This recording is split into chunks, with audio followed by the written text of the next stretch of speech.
Icy Genius.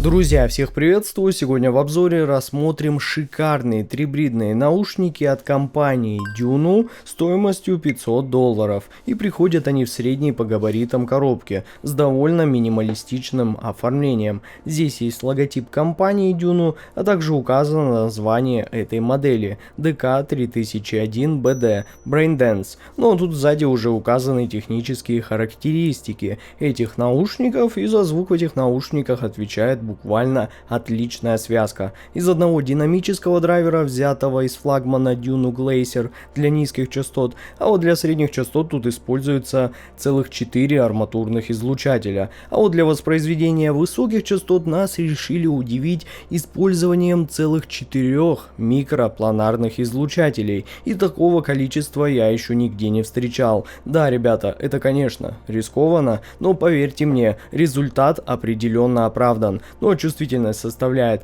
108 дБ, и они получили сопротивление 26 Ом. Притом я сразу отмечу, что на раскачку эти наушники довольно легкие. Ну а теперь, друзья, давайте-ка лучше рассмотрим просто огромную комплектацию более подробно. Наушники. Большой фирменный кейс для хранения наушников. Шикарный кабель с коннекторами 2 пин и модульной системой штекеров. Сюда можно поставить как балансный штекер на 4,4 мм джек, так и обычный штекер на 3,5 мм. Сдвоенный мешочек для наушников. Тряпочка для протирки наушников из микрофибры. Переходник с 3,5 мм на 6,35 мм. Щеточка для чистки наушников. Фирменная прищепка Dynu. Кожаная стяжка для кабеля. 3 пары силиконовых насадок Dynu Candy. 3 пары красных силиконовых насадок для усиления низких частот. 3 пары стандартных силиконовых насадок белого цвета для сбалансированного звучания. 4 пары прозрачных силиконовых насадок Dynu Stage and Studio. 1 пара пенных насадок. Сертификат качества. И различные инструкции по использованию как наушников, так и кабеля.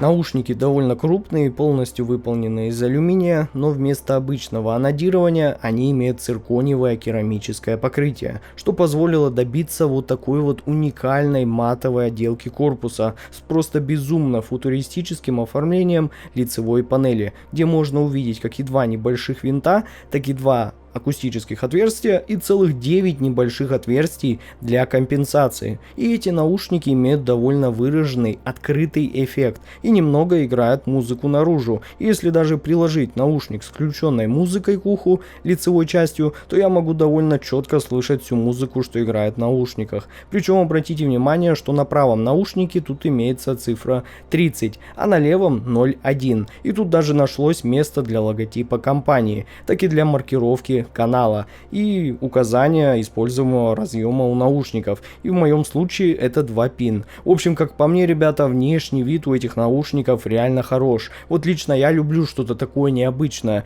причем встретить что-то похожее удается, согласитесь, довольно редко. Но Dynu прям порадовали, как по мне, они очень хорошо выделяются сейчас на фоне других наушников. Ну и звуковод у этих наушников металлический, имеет диаметр 6,4 мм и получил четко выделенный бортик для более надежной фиксации амбушюр, а также он дополнительно защищен металлической сеточкой.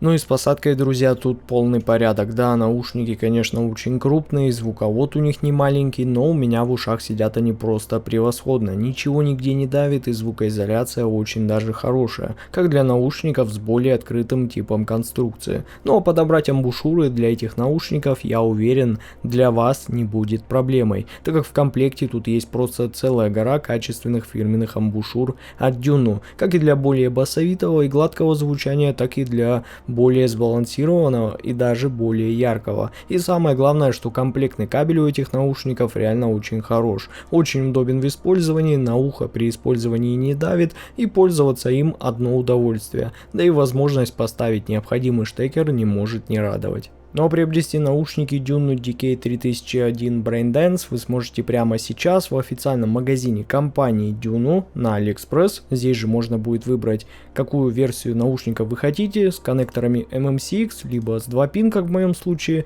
А также вы можете приобрести эти наушники на официальном сайте компании Juno. Ну а все ссылки на покупку наушников, как всегда, будут в описании к обзору. Ну а теперь давайте поговорим о том, как звучат гибридные наушники Juno DK3001BD. И вот так выглядит и график, частотные характеристики. И эти наушники имеют усиление низких частот на 10 дБ с довольно ранним переходом к области нижней середины. И такое решение я встречаю нечасто. Но могу вам сказать так, что в случае этих наушников, мне кажется, это было сделано неспроста. И сделать такой переход от области низких частот к средним частотам определенно имело смысл, дабы убрать какую-то лишнюю жирность и теплоту в звучании и увести средние частоты в более расслабленную, холодную, аналитичную и в какой-то степени мониторную подачу, но при этом с отличным нейтральным характером, так как основной акцент в области верхней середины здесь прям четко соответствует моему таргету, поэтому эти наушники в этой области не звучат для меня как-то излишне энергично или утомительно. Причем, что меня еще прям порадовало, так это очень продолжительные высокие частоты, которые не имеют каких-то провалов или сильно выделенных акцентов, но при этом некоторая заметная добавочная искристость здесь определенно имеется. В общем и в целом я бы сказал так вам: низкие частоты здесь соответствуют четко Harman таргету, а вот средние и высокие частоты напротив идут против Harman, так как здесь нету излишнего усиления в области верхней середины, а высокие частоты не имеют раннего среза после 10 кГц, что делает звучание в этом диапазоне очень прозрачным и воздушным, без какой-то зажатости или темноты, поэтому в плане тюнинга у меня вопросов нет. Но в сравнении с Audio Hype 4 становится сразу понятно, что Juno Braindance это совершенно другие наушники со своей фирменной подачей и абсолютно другим характером звучания и подходу к настройке. То есть это прям такие две противоположных друг другу модели. Если Hype 4 звучат очень драйвово, мощно на низких частотах и более пышно и тепло в области нижней середины и при этом с хорошей детальностью на высоких частотах, то вот Juno звучат с некоторым холодным оттенком, нейтральностью и мониторностью, но при этом сабас в этих наушниках очень даже хорошо выделяется. Он очень глубокий, собранный и плотный, и лично мне его достаточно, поскольку я не являюсь басхедом. Но вот в Hype 4 его безусловно будет здесь больше. И если вы любите более раздутый и буквально массирующий пробивной мидбас, то в Hype 4 он определенно вас порадует больше, так как это реально куда более басовитые басхедные наушники. Но, друзья, скажу вам сразу, что Juno это вообще прям другие наушники со своим необычайным и очень редким характером, потрясающей аналитичностью и техничностью, за счет чего Juno куда более требовательные к качеству музыки, чем Hype 4. Хотя, безусловно, прослушивая Audio Hype 4, если вам попадется трек с далеко не лучшим сведением или записью, то они тоже покажут вам все проблемы композиции. Вот только Juno еще сильнее, куда более сильнее выделит все эти микронюансы и акценты или ошибки, допущенные инженерами. Поэтому Juno это в какой-то степени прям настоящий инструмент в умелых руках для профессионалов, так как они чуть ли прям не выворачивают все музыкальные треки наизнанку до такой степени, что вы можете просто взять и разобрать абсолютно все, что было заложено в музыку. Любой инструмент, мелкий остаточный звук, реверберация на фоне или различные фоновые звуки и вокал. Ну, в общем, я надеюсь, что у вас теперь появилось хоть какое-то представление об этих наушниках и как они сопоставляются вообще с Hype 4. Но безусловно, я еще раз повторю, что это совершенно разные по подаче наушники. Но так как Audio Hype 4 являются моими основными наушниками, и я их прекрасно знаю, как они звучат, как себя показывают в разной музыке, то я подумал, почему бы их не сравнить с Juno. Ну а теперь давайте лучше разберем звучание Juno Braindance более подробно. Низкие частоты в этих наушниках это не про какую-то чрезмерную массивность и гулкий напор, а в первую очередь про буквально филигранную текстурность, воздушность и точность передачи нюансов каждой детали. Они не звучат так, будто пытаются потрясти вас какой-то огромной и раскатистой мощью, но вместо этого предлагают вам невероятную прозрачность и слоистость. Саббас здесь излишне не агрессивный, но глубокий и тонко проработанный. Он уходит далеко вниз, создавая буквально фундаментальный слой, который скорее ощущается более телесно, чем наваливает вам какую-то массу в уши, как уже в более басхедных наушниках. И это именно тот редкий случай, когда низкие частоты можно буквально рассмотреть, так как настолько они тут детализированы и четко артикулированы, что реально, ребята, первое время с непривычки после более теплых в этом диапазоне наушников можно просто сойти с ума. Например, прослушивая электронную музыку или хип-хоп, Саббас создает необходимый объем, формируя просто какое-то впечатляющее ощущение пространства, но при этом он не давит на вас и излишне не доминирует своей подаче, так как уже прослушивая ту же инструментальную музыку, сразу понятно, что бас остается очень естественным и тактильным, и слышно как и гулкий резонанс контрабаса, так и тяжеловесные вибрации органа или мягкую амплитуду ударов большого барабана. Все это передается в этих наушниках с буквально завораживающей точностью. Причем я отмечу, ребята, что и мидбас в этих наушниках имеет свой особенный характер. Да, он после Hype 4 ощущается немного легким, без вот этой добавочной пышности и плотности, но при этом сохраняет отличную упругость и динамику. Его атака более быстрая, чем в Hype 4, более энергичная и четкая, поэтому удары барабанов, слэпы на бас-гитаре, акустический рисунок контрабаса звучит в этих наушниках очень естественно, максимально натурально, и по всей видимости вот этот динамический драйвер от флагмана Juno Glacier реально в этом плане очень хорош. Притом мне нравится, что и мидбас тут излишне не перегружает звучание, но при этом прекрасно работает на ритмическую структуру музыки. Особенно это уже хорошо проявляется в роке и металле, где каждый удар бочки отчетливо очерчен и не сливается в какую-то одну кучу с тарелками или гитарными рифами. То есть бас в этих наушниках всегда, абсолютно всегда остается очень цельным, структурным, но не слишком монолитным, так как каждая его часть звучит как будто бы даже в какой-то степени отдельно, что позволяет вам легко отслеживать нюансы в самых насыщенных басовых партиях. И что особенно меня впечатляет, вот эта очень необычная структурированность и чистота баса. Он никогда не выходит за границы, так скажем, своей роли, не размывает средние частоты и совершенно не портит область нижней середины своей назойливостью, поэтому даже в очень сложных аранжировках с плотной басовой основой он остается собранным и контролируемым, не теряя в своей глубине. И даже на очень высокой громкости он не уходит в какой-то перегруз, а сохраняет свою эластичность и рельефность. И как по мне, это делает его идеальным для очень вдумчивого и аналитичного прослушивания, когда хочется просто взять и буквально прочувствовать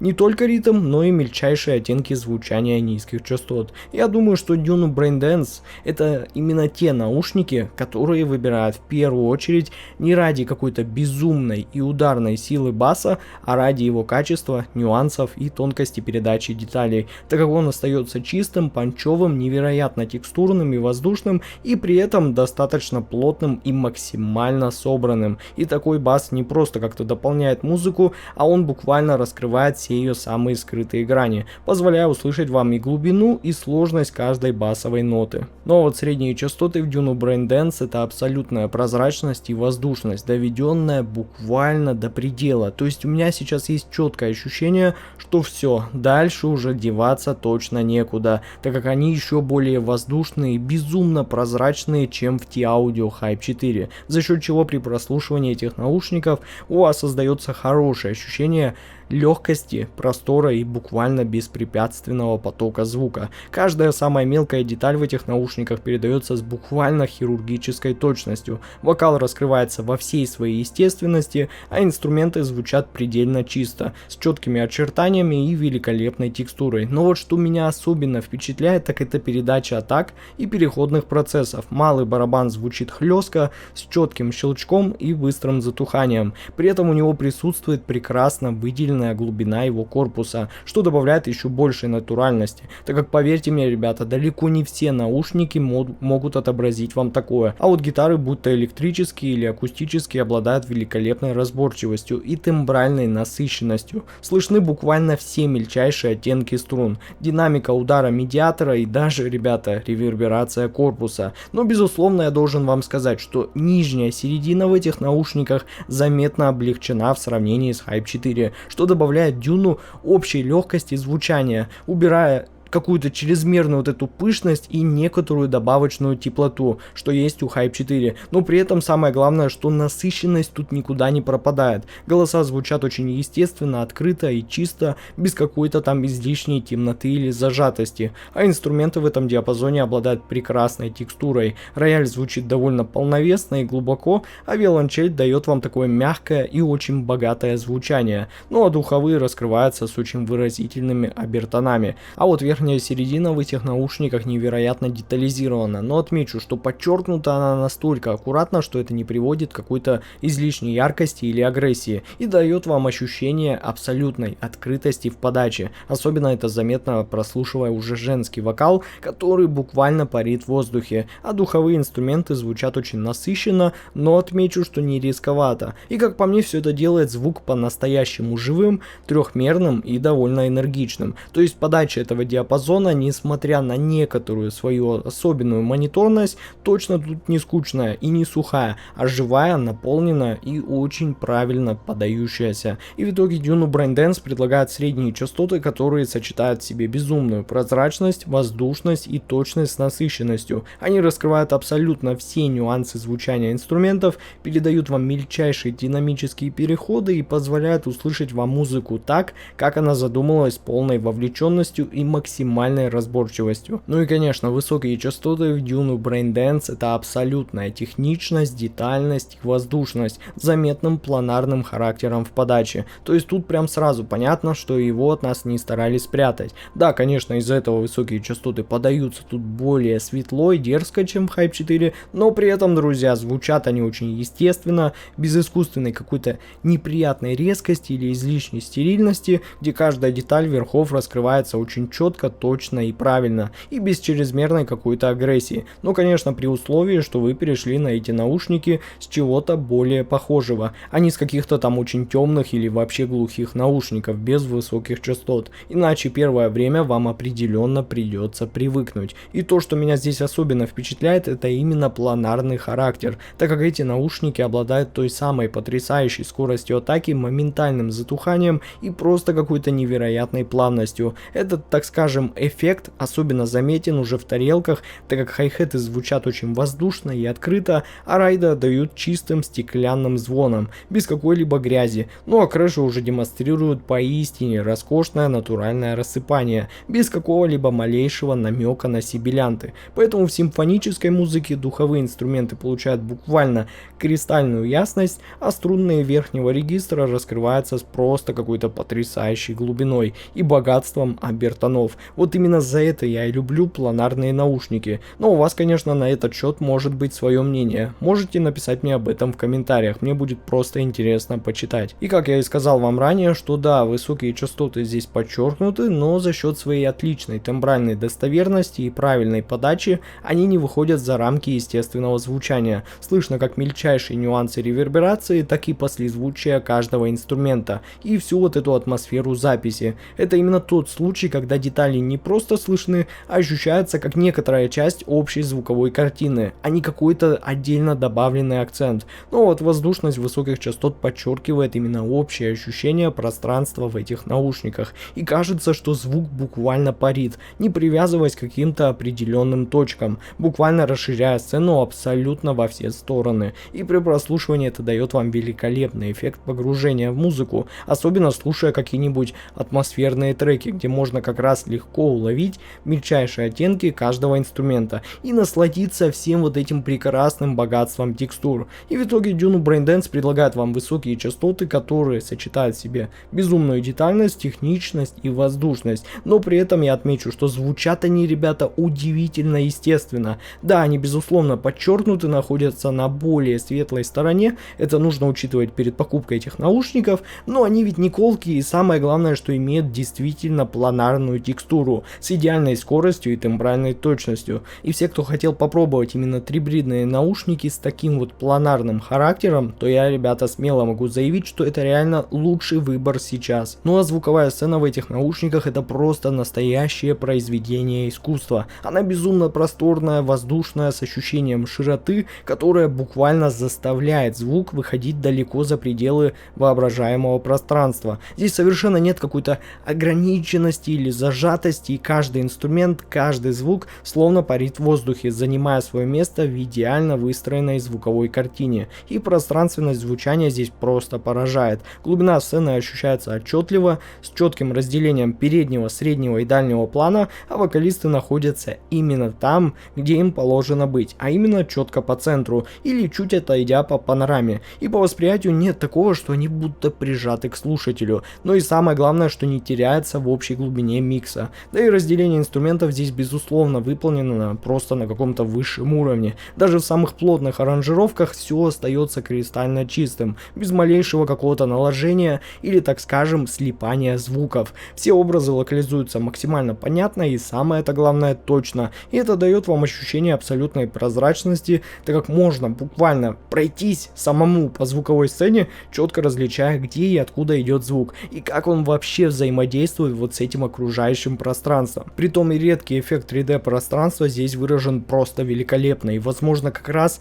более вот эта полуоткрытая конструкция этих наушников определенно сыграла и внесла сюда свои плоды, так как реверберации, какие-то различные отзвуки, эхо, все звучит в этих наушниках натурально, с правильным объемом и реалистичностью, и это создает просто поистине какой-то невероятный эффект присутствия, будто ты сидишь сейчас не перед какими-то колонками или наушниками, а прямо в центре концертного зала, студии или живого выступления. И в итоге звуковая сцена в этих наушниках — это не просто какое-то широкое и просторное звучание, а настоящее погружение в музыкальное пространство. Она раскрывает как глубину записи, так и прорисовывает планы с буквально хирургической точностью. И самое главное, что делает звук очень свободным, открытым и при этом абсолютно естественным. Как по мне, ребята, это именно та звуковая сцена, которая способна удивлять даже самых искушенных аудиофилов, позволяя услышать музыку так, как она была задумана. Ну а вывод по трибридным наушникам Juno DK3001 Braindance у меня получился таков. На мой вкус, друзья, это шикарнейшие наушники, которые нам предлагают абсолютно чистое, максимально прозрачное и супер техничное и детальное звучание, которое, я думаю, просто потрясет абсолютно любого аудиофила. Серьезно, ребята, эти наушники — это буквально